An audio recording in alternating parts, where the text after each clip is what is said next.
Au milieu de vous se tient celui que vous ne connaissez pas. Commentaire de l'évangile de Jésus-Christ selon saint Jean, chapitre 1, versets 6 à 8 et versets 19 à 28. Frères et sœurs, au temps de Jean le Baptiste, les Juifs attendaient la venue du Messie.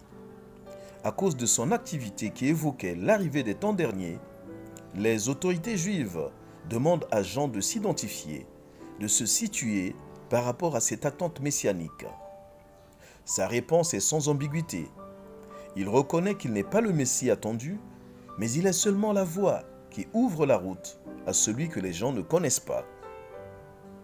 Cette méconnaissance du Messie par les Juifs n'est pas une faute, car une légende populaire disait que le Messie serait caché et se manifesterait soudainement au peuple. Pour Jean le Baptiste lui-même, Jésus devait être accueilli comme le don mystérieux de Dieu dont personne ne connaît l'origine.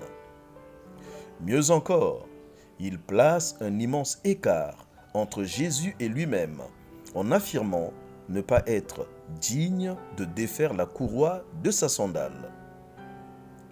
Plus tard, en Jean chapitre 10, versets 40 à 42, voyant les œuvres du Messie, beaucoup reconnaîtront la véracité des témoignages de Jean en disant « Jean, certes, n'a pas opéré de miracle, mais tout ce qu'il a dit au sujet de cet homme, qu'est Jésus-Christ, était vrai. » En avançant vers Noël, le temps liturgique nous propose d'être attentifs et actifs dans notre préparation intérieure, en nous invitant à ouvrir les yeux du cœur pour reconnaître et accueillir le Messie, le Fils du Dieu vivant.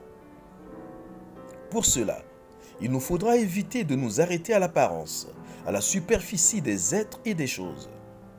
Ce qui compte, c'est la conversion du cœur qui entraîne le changement qualitatif des mentalités pour pouvoir reconnaître la présence du Christ qui vient à nous quotidiennement et qui est bien présent dans notre vie.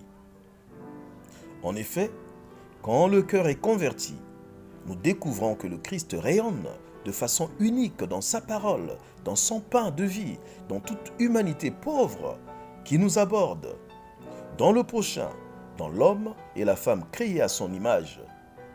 Le Christ se tient bien au milieu de nous. Quelle résolution!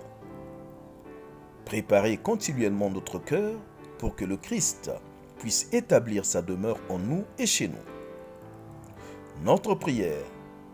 Seigneur, donne-moi de savoir toujours que tu es vivant et présent au cœur même de mon histoire personnelle, familiale et quotidienne. Surtout, accorde-moi de te reconnaître et de t'accueillir. Quelles conséquences? Le chrétien est celui qui marche vers sa véritable identité, moulée par la présence du Christ dans sa vie. La reconnaissance et l'accueil du Christ transfigurent sa vie. Pluie de bénédictions, tout pour la gloire de Dieu.